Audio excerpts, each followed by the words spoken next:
Okay Guruji, అంటే ఉగాది అనగానే ఉగాది రాశి ఫలాలకు కూడా ఎంతో ప్రాముఖ్యత ఉంటుంది. ప్రతి ఒక్కరూ కూడా ఉగాది తర్వాత నుంచి అంటే కొత్త సంవత్సరం, తెలుగు సంవత్సరం ఎలా ఉంటుంది, ఆదాయం ఎలా ఉంటుంది, ఇవన్నీ కూడా చాలా ఇంట్రెస్ట్గా చూస్తూ ఉంటారు. ప్రస్తుతం ఈ రాశి ఫలాలకు సంబంధించి ఆదాయం ఎక్కువ ఉన్నవాళ్ళు, తక్కువ ఉన్నవాళ్ళు, రాజపూజ్యాలు, అవమానాలు ఇవన్నీ ఎక్కువగా చూస్తూ ఉంటారు. కొంతమంది డీలా పడిపోతూ ఉంటారు. అటువంటి వారికి మీరు ఎటువంటి సందేహం ఇస్తారు? మరోవైపు ఏమైనా పరిహారాలు ఉంటాయి దీనికి సంబంధించి? ఖచ్చితంగా ఉంటాయండి.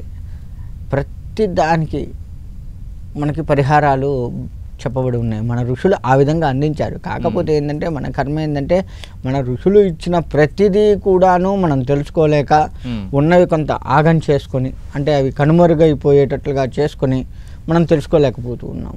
తెలిసిన వాళ్ళు చెప్తే కూడా ఆ కాసేపే విని తర్వాత దాన్ని పాటించకపోవడం, ఇటువంటివన్నీ కూడాను ఉంటున్నాయి. ముఖ్యంగా అసలు మనకి దరిద్రం వచ్చేది ఎక్కడయ్యా అంటే ప్రాతకాలాన్నే లేవకపోవడము. 4 గంటలకి, తెల్లవారుజామున 4 గంటలకి లేవాలి. సూర్యుడు వచ్చేసరికి బ్రష్ చేసుకోవాలి, దంతధావన చేసేయాలి. అది మెయిన్ చెప్పబడ్డది. మనం ఈరోజు ఏంటి చాలా వరకు బండ్ల మీద చూస్తుంటాను, నోట్లో బ్రష్ ఉంటుంది, బండేసుకొని పోతుంటాడు. అంటే వాడు కనీసం వాడి శరీరం మీద కూడా వాడు దృష్టి పెట్టట్లేదు. మరి అట్లాంటప్పుడు బాగుండాలని దేవుడి దగ్గరికి పోయినా ముందు నీ ధర్మాన్ని, మన ధర్మాన్ని మనం నిర్వర్తిస్తేనే కదా భగవంతుడు కూడా సాయం చేస్తాడు. ఉదాహరణకి ఎగ్జామ్స్ వచ్చినాయి, సంవత్సరం నుంచి చదువుకుంటూ ఆ ఎగ్జామ్స్ అప్పుడు ఇంకొద్దిగా ఇంట్రెస్ట్గా చదువుతూ ఉంటే ఆ ఎగ్జామ్ రాయగలడు. దానికి భగవంతుడు ప్రోత్సాహం చేస్తాడు, చదివే శక్తిని, జ్ఞాపక శక్తిని ఇస్తూ ఉంటాడు. ఇట్లా భగవంతుడు కూడా మనకి తోడ్పడుతూ ఉంటాడు. అట్లనే మన జీవితంలో వచ్చేటువంటి కష్టాలకి ఆదాయం తక్కువ ఉంది, అనేక రకాల కష్టాలు వస్తుండే, వాళ్ళ ధనం మూలం ఇదం జగత్ అని, డబ్బు లేనిది ఏదీ లేదు. కాబట్టి మరి అలా ఆదాయం తక్కువ ఉండి ఇబ్బందులు పడుతూ ఉంటారు. అంటే ఉన్న ఆదాయం, గత సంవత్సరం ఆదాయం బాగుంది, మరి దాన్ని మనం జాగ్రత్త చేసుకోవాలి కదా. అటువంటివి లేకపోవడం, ముఖ్యంగా ఆధ్యాత్మికత భావన లేకపోవడం, దానివల్ల మనకి అనేక రకాల నష్టాలు వస్తూ ఉన్నాయి.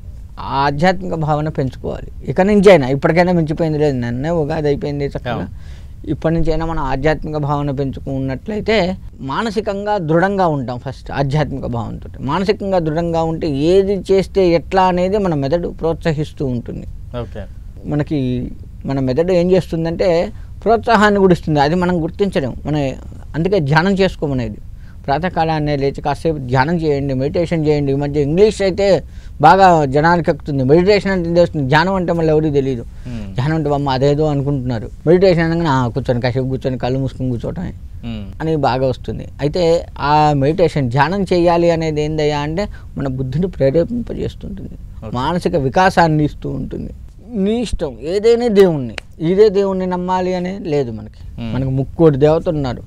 ముక్కోటి దేవతల్లో నీకు నచ్చిన దేవుడు కూర్చొని ఆ స్వామివారు, అమ్మవారు, భగవంతుని ధ్యానం చేస్తే తప్పకుండా మనకి మానసిక వికాసం కలిగి ఏం చేస్తే బాగుంటుంది, ఈ అవమానాలు కూడా రాకుండా ఉండటానికి కూడా మనకి చక్కటి మార్గదర్శకం ధ్యానంలోనే దొరుకుతుంది.